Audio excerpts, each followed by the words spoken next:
C'est dans le centre spécialisé de Sangalkam, situé à 37 km de Dakar, la capitale sénégalaise, que les ingénieurs agronomes chinois forment les paysans de cette localité. La formation porte sur la sélection des graines, la reproduction des pépinières, sur la récolte des légumes et comment faire la gestion dans les champs. Le chef de la mission agricole chinoise nous explique les différentes étapes. Il existe 3 modèles de formation. La première étape est d'inviter les agriculteurs dans le centre pour une visite. Pour la deuxième étape, nous apportons une formation pratique aux agriculteurs. Quant à la dernière, nous leur apportons une formation théorique de 3 jours. À la suite de cela, ils pratiquent la terre au sein du centre durant une journée.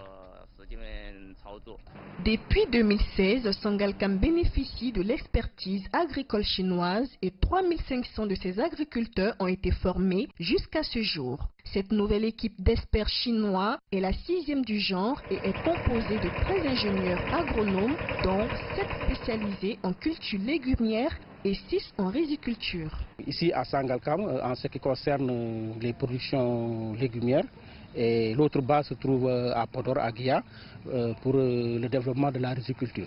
Les activités sont autour du maraîchage, de l'horticulture d'une manière générale. La formation se fait en 2 volets, ou bien il y a 2 sortes de formations. Il y a les formations en interne, et quand par exemple c'est des cas particuliers, l'équipe se déplace pour étudier la situation et essayer d'apporter des solutions au niveau des parcelles dans les champs des producteurs.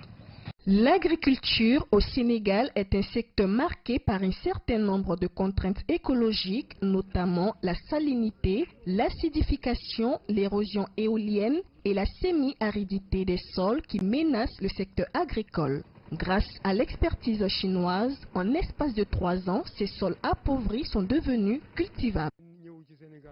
J'ai suivi des formations en agriculture, en aquaculture et les méthodes de fertilisation du sol. Et j'ai appris à cultiver les différentes espèces de légumes produits en Chine et au Sénégal. Grâce à cette coopération agricole sino-sénégalaise, nous, les populations, nous nous réjouissons parce qu'ils nous aident à sortir de la pauvreté. Après avoir suivi les formations théoriques et pratiques, les Chinois nous ont appris les différentes techniques agricoles et de semences. Je suis originaire de la Casamance dans le sud du pays et je forme des agriculteurs par rapport à ce que j'ai appris. Cela nous a beaucoup aidé à faire face à la pauvreté parce que la plupart des gens dans le centre de Sangalkam arrivent à vivre de ce secteur. Même avec une petite parcelle à cultiver, tu peux mieux vivre. Il y a tellement de techniques à utiliser. Pour dire vrai, tous ceux qui se sont fait former dans ce centre n'ont pas besoin d'aller ailleurs pour chercher du travail. Nous sommes très contents de la mission agricole chinoise et remplis de reconnaissance.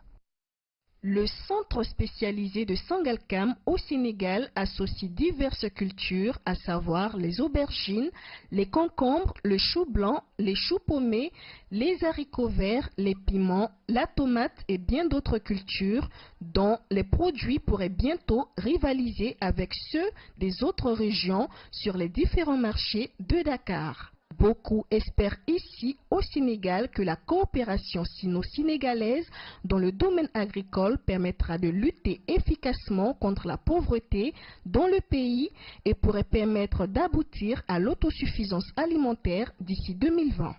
Christina Niaouré, CGTN français.